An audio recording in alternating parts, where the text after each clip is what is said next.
క్లాస్లో December prelims mains కొత్త class start అవుతుంది. ఈ నెంబర్కి కాల్ చేసి రిజిస్టర్ అవ్వండి. లిమిటెడ్ సీట్సే ఉన్నాయి. ముంబై తీరంలో వెళ్తున్న ఓ ఫెర్రీ నౌకను సముద్రంలో వెళ్తున్న ఓ స్పీడ్ బోట్ ఢీకొట్టడంతో ఫెర్రీ నౌక నీటిలో మునిగిపోయింది. ఈ ప్రమాదంలో 13 మంది మరణించారు. మరో 2 పరిస్థితి విషమంగా ఉంది. మృతులలో 3 నేవీ సిబ్బంది కూడా ఉన్నారు.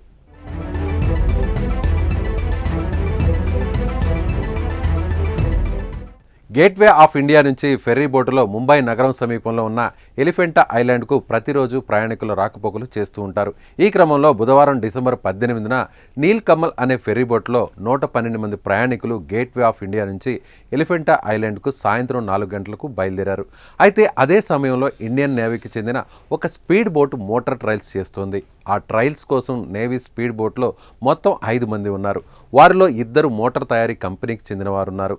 ఈ క్రమంలో నేవీ స్పీడ్ బోట్ అదుపు తప్పి వేగంగా వెళ్లి నీల్ కమల్ ఫెర్రీ బోట్ను ఢీకొట్టింది. దీంతో 2 పడవలు నీటిలో బోల్తాపడ్డాయి. ప్రమాదం జరిగిన వెంటనే నేవీ సిబ్బంది సహాయక చర్యలు చేపట్టింది.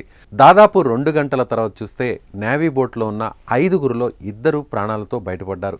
చనిపోయిన మిగతా 3లో బోటు ఇంజిన్ తయారీ కంపెనీ ఉద్యోగులు 2 కాగా ఒకరు నేవీకి చెందినవారు.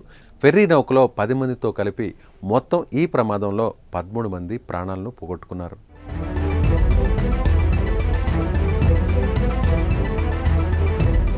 ప్రమాదం జరిగిన వెంటనే Indian navy, coast guard 11 navy బోట్లు, 3 మెరైన్ బోట్లు, 1 కోస్ట్ గార్డ్ బోటుతో సహాయక చర్యలు చేపట్టారు.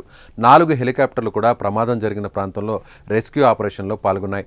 అధికారులతో పాటు నీట మునిగిన వారిని కాపాడేందుకు సమీప ప్రాంతంలోని మత్స్యకారులు, నెహ్రూ పోర్ట్ అథారిటీ వర్కర్లు సముద్రంలోకి దిగి 100 మంది ప్రాణాలను రక్షించారు. ప్రమాదంలో 13 మంది చనిపోయారని స్వయంగా ముఖ్యమంత్రి దేవేంద్ర ఫడ్నవీస్ ఎక్స్లో ట్వీట్ చేశారు. చనిపోయిన 13 మంది కుటుంబ సభ్యులకు మహారాష్ట్ర ప్రభుత్వం తరపున 5 లక్షలు ఎక్స్గ్రేషియా ఇస్తున్నట్లు ప్రకటించారు.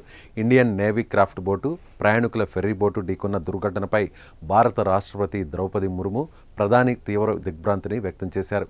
ప్రమాదంలో ప్రాణాలు కోల్పోయిన వారికి సంతాపాన్ని తెలిపారు.